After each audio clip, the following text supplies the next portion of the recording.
आज का ये एपिसोड आप लोगों के लिए बहुत ही खास होने वाला है दोस्तों, क्योंकि लास्ट संडे खंडवा में मशहूर लोहतरंग आर्टिस्ट मिस्टर राम गोपाल जाधव के साथ पूरा दिन बिताने के बाद आज दी संडे स्टूडियो की टीम आ पहुंची है अपने ही शहर भोपाल में, जहां आज हम आपको मिलवाने वाले हैं हमारी आज की शख्सियत मशहूर बॉडी बिल्डर मिस्टर इसरार मलिक साहब से।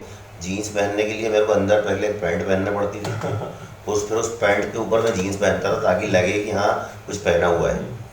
ये ना सिर्फ एक फिटनेस गुरु हैं, बल्कि प्रदेश और देश की बहुत सारी बॉडी बिल्डिंग चैंपियनशिप जीत कर इन्होंने मध्य प्रदेश का नाम बॉडी बिल्डिंग में ऊंचाइयों तक पहुंचाया है। पीछे से कूद के और शाम को जिम चला जाता था, घर में बोलता था पढ़ाई कर रहा हूँ, 2-3 घंटे एक्सरसाइज करके आता था, फिर पढ़ाई में दिल लगता था मेरा। तो इसरार मलिक साहब से मिलने के लिए आज हम जा रहे हैं भोपाल शहर के फिटनेस हेडक्वार्टर में।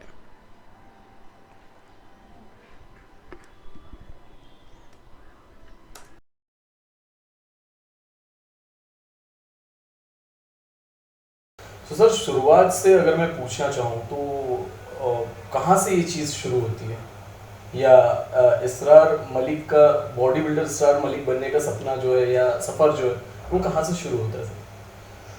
देखिए, जब मैं स्कूल में था जी 9th-10th में जी तब मैं बहुत दुबला पतला था, बहुत ही ज़्यादा स्लिम।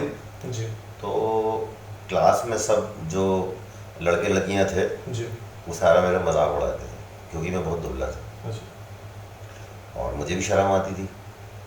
इतना कॉन्शियस था कि कपड़े ख़रीदने से पहले सोचता था कि ये मैं पहनूंगा तो कहीं हाँ फिट आएगा कि नहीं, कहीं लोग हंसेंगे तो नहीं, मेरा मजाक तो नहीं उड़ाएंगे।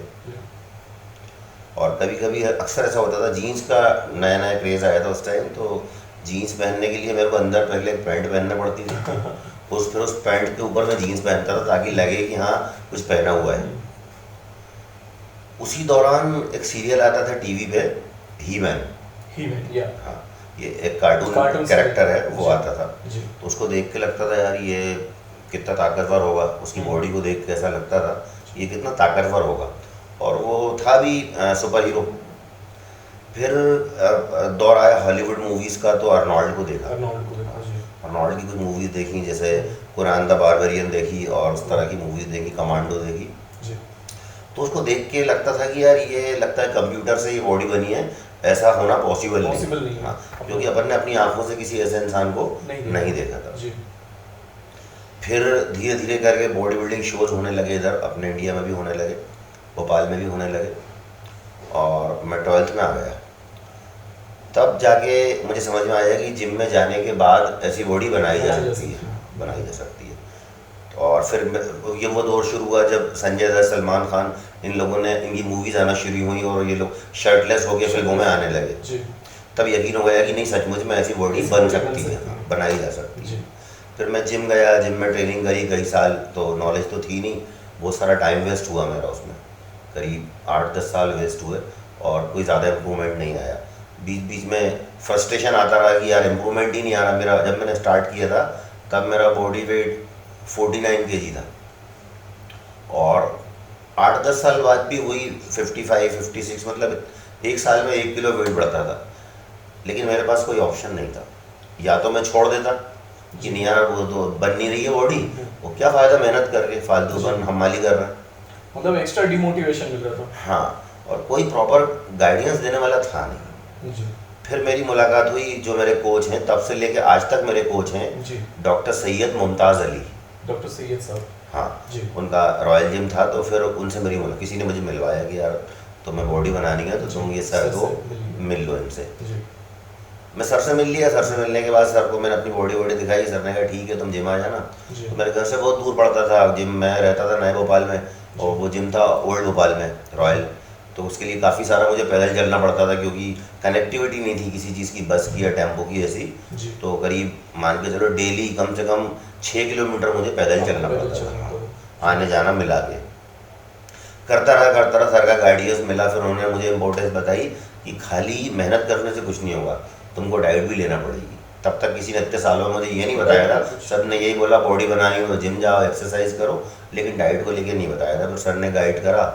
तो आप ये समझिए कि 2000 आते आते थोड़ी बॉडी ठीक हुई। ठीक है। फिर मैं 12th में आ गया था तो घर वाले मेरे चिल्लाने लगे मुझ पे कि यार तुमको बड़ा होकर डॉक्टर बनना है, क्योंकि हमारे फैमिली बैकग्राउंड ऐसा है कि लगभग सभी मेडिकल लाइन में है। तो और तुम ये क्या पहलवान बन रहे हो और बॉडी बिल्डिंग कर रहे हो, ये शरीफ लोगों के काम नहीं है, अच्छे लोगों के काम नहीं है पहलवानी करना, ये तो तुम तो पढ़ाई लिखाई पे ध्यान दो, दिमाग ठस हो जाएगा। हाँ, वो उस जमाने में हाँ, कहावत कि भाई एक्सरसाइज करोगे, पहलवानी करोगे, तुम्हारा दिमाग ठस हो जाएगा, तुम पढ़ लिख नहीं पाओगे, तो जो है तुम तो पढ़ाई लिखाई करो। फिर मैं छुप छुप के जिम जाने लगा, क्योंकि घर वालों का बहुत प्रेशर था। छुप छुप के जिम जाने लगा, एग्ज़ाम आ गए, एग्ज़ाम आते थे तो पढ़ता था हमारा पीछे से कूद के, और शाम को जिम चला जाता था। घर में बोलता था पढ़ाई कर रहा हूँ, 2-3 घंटे एक्सरसाइज करके आता था, फिर पढ़ाई में दिल लगता था मेरा। बहरहाल और 12th भी पास हो गया मैं, और फिर करता रहा। फिर सर ने मुझे एक दिन बोला कि यार अब तुम्हारी बॉडी थोड़ी ठीक ठाक हो गई है, तुम कंपटीशन क्यों नहीं खेलते। तब तक मुझे बॉडी बिल्डिंग कंपटीशन के बारे में कुछ मालूम नहीं था, हाँ, नॉलेज नहीं थी। तो मैं अपने पूरे जीवन में सिर्फ एक कंपटीशन जूनियर खेला हूँ, वो सर ने मुझे खिलाया विदिशा में जी। हाँ, और उसमें फिर मेरे को मेरी 2nd या 3rd प्लेस लगी, मुझे अभी अच्छे से याद नहीं है। एक छोटी सी इतनी सी ट्रॉफी, हाँ इतनी सी मुझे ट्रॉफी मिली, तो मैं खुश हुआ से वो चीज़ आपके लिए गोल्ड मेडल। बस हाँ, उसकी मुझे इतनी खुशी हुई कि यार मैं जीत के आया हूँ और मुझे ट्रॉफी मिली है। और वो मेरा पहला कंपटीशन था, उसमें मुझे बहुत बहुत नर्वस था मैं, और मुझे बहुत डर लग रहा था अंदर से। और सबसे बड़ी बात ये थी कि बॉडी बिल्डिंग ना उसकी जो कॉस्ट्यूम होती है जी, वो बड़ी छोटी कॉस्ट्यूम होती है, और पब्लिकली आपको जो है वो आधा इंच की इतनी सी इधर से रहती है, आपने देखी होगी। जी जी। वो पहन के आपको पब्लिक में खड़े होना पड़ता है। फिर 7 कंपल्सरी पोजेज होते हैं उसमें, तो आपको हर एंगल से अपने आप को दिखाना पड़ता है, फ्रंट, साइड और बैक, पूरा घूम घूम के आपको बॉडी दिखाना पड़ती है। तो बड़ी शर्म आ रही थी। तो जो है मैं जब खड़ा हुआ स्टेज पे, तो जिस पोस्चर में खड़े होते हैं वो पोस्चर में खड़ा नहीं हो पा रहा था, मेरे हाथ इधर रखे हुए थे क्योंकि मुझे शर्म आ रही थी। तो वो जो वहाँ पे जजेस थे वो चिल्ला रहे थे बार बार मेरा ट्रंक नंबर लेके, नंबर 36, सीधे खड़ा हूँ, फिर मैं ऐसे खड़ा जाऊँ, फिर मुझे शर्म आए, फिर इधर हाथ रख लूँ, मतलब ये सब हुआ मेरे साथ शुरू में। खैर फिर भी मेरा किसी तरह मतलब 2nd 3rd प्लेस लगी, तो मुझे अच्छा लगा। फिर मैंने सोचा कि नहीं यार मुझे बॉडी बिल्डिंग करना चाहिए। करता रहा, और तब से लेके अब तक शर्म भी दूर होगी। वो तो फिर 1-2 कंपटीशन बाद आदत ही पड़ जाती है, और फिर तब से लेके अभी तक बॉडी बिल्डिंग कर रहा हूँ। अभी तक ऑफिशियली मैंने जो है संन्यास नहीं लिया है।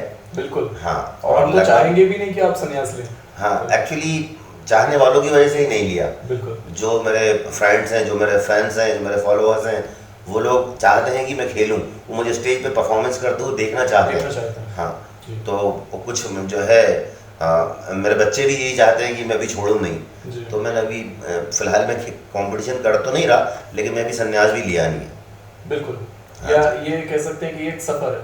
बस ये एक सफ़र है, बिकॉज मुझे लगता है कि अगर मैं बॉडी बिल्डिंग छोड़ दूंगा तो मेरी फिटनेस और बॉडी भी ख़राब हो जाएगी। तब मैं इतनी इंटेंसिटी से, इतनी शिद्दत से शायद मैं ट्रेनिंग तब नहीं कर पाऊंगा जी, है ना। ये एक सीरियस इशू हो सकता है। हाँ बिल्कुल। अभी तो मुझे ऐसा लगता है कि नहीं यार, मुझे स्टेज पे जाना है तो मुझे अपने हर एक मसल्स को अच्छे से ट्रेन करना है, अपनी बॉडी को मेंटेन रखना है। बाद में शायद मुझे ऐसा लगेगा यार सब तो कर लिया, इतने सारे कंपटीशन खेल लिए, है ना, स्टेट से लेके तो नेशनल इंटरनेशनल सब खेल लिया, अभी क्या करना। अगर मैं ऐसा सोच लूँगा ना तो फिर मेरी बॉडी ख़राब हो जाएगी। बिल्कुल। So sir, how do you feel कि जब लोग आपको देखते हैं और बोलते हैं कि अरे मलिक साहब, हमने आपको उस बॉडी बिल्डिंग कॉम्पिटिशन में देखा था। बिल्कुल। क्या फील होता है सर? हाँ, ऐसा होता है। और एक्चुअली जैसा कि आप जानते हैं बॉडी बिल्डिंग में कुछ ज़्यादा मिलता नहीं है, मतलब आई मीन पैसा नहीं मिलता है ना। हाँ, तो ये मनी गेम नहीं है, लेकिन इन्वेस्टमेंट बहुत है इसमें, है ना। रोज every day you have to invest in yourself, obviously, है ना। खुद में आपको रोज इन्वेस्ट करना है जी। तो जो मिलता है वो बेसिकली फेम ही है। बॉडी बिल्डिंग में जो सबसे ज़्यादा मिलता है वो फेम है। और मेरे ख्याल से उस फेम की कीमत, उसकी कोई कीमत नहीं होती, उसकी कोई कीमत नहीं होती। कितने भी पैसे देके कोई वो फेम नहीं खरीद सकता। और देखिए आप कि लोग ऐसा बोलते हैं कि इंडिया में क्रिकेट सबसे ज़्यादा फेमस है। जी, आप मानते हो इस बात?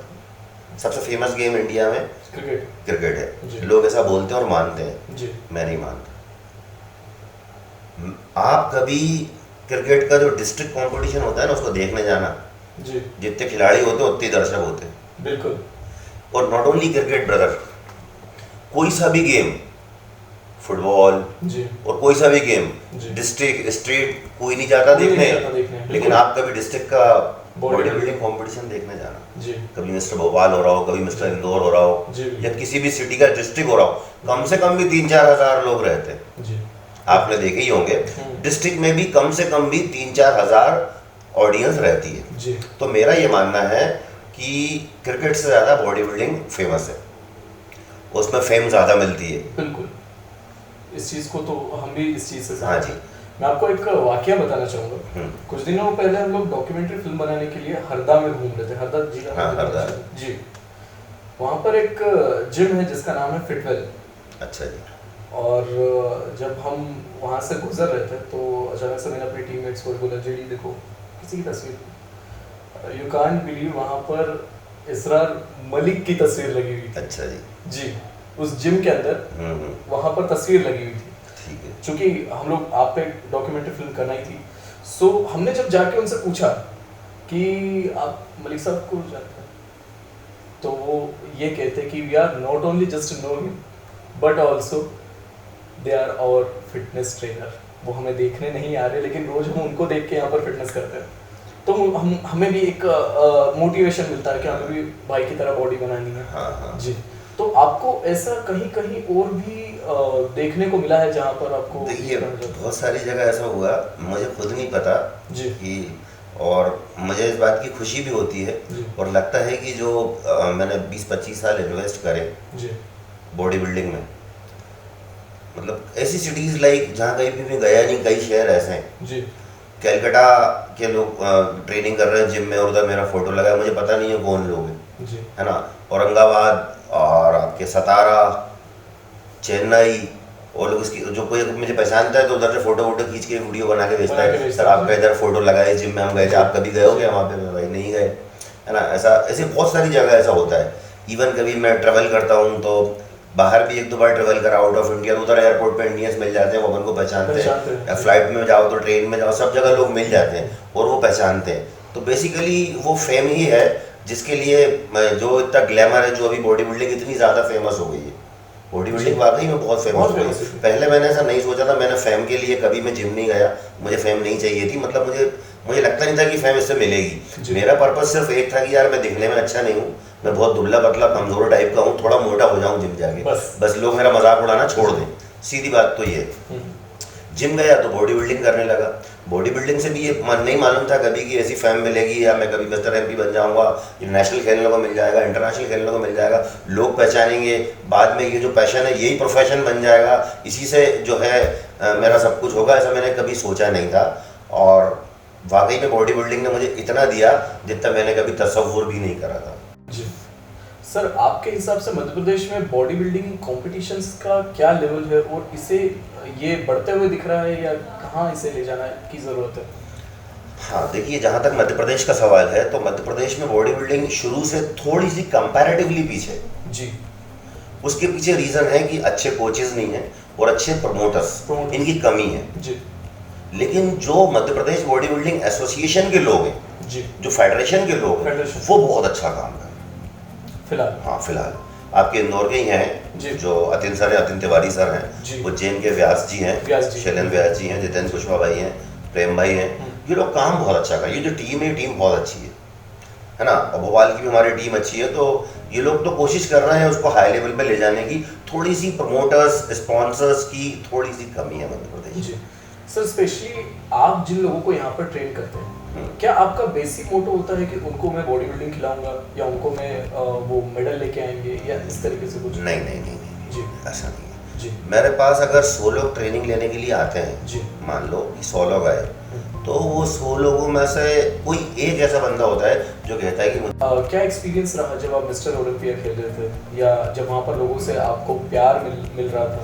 देखिए, बचपन से बहुत छोटे थे जब से मिस्टर ओलंपिया देखते हुए आ रहे हैं, आई मीन अर्नोल्ड के टाइम से, है ना। और सिर्फ नाम ही नाम सुना या फिर इंटरनेट पे वीडियोस देखे। जी। और जब सिलेक्शन ट्रायल था तो मैं अब फॉर्म में नहीं था, तो हमारे सर ने बोला कि यार ट्रायल है 2 महीने बाद, तुम तैयारी कर लो। मैंने कहा सर 2 महीने में ओलंपिया के सिलेक्शन ट्रायल की तैयारी कैसे करूँ?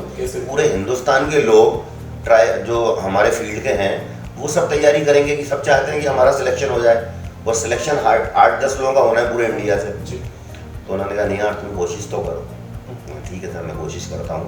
मैं मेरे कोच को पिन टू पिन फॉलो करता था, आज भी करता हूँ, और आज जहाँ भी हूँ, आज मैं जहाँ भी हूँ, जो भी मेरी पोजीशन है उसके पीछे मेरे कोच की मेहनत है और उनका गाइडेंस है।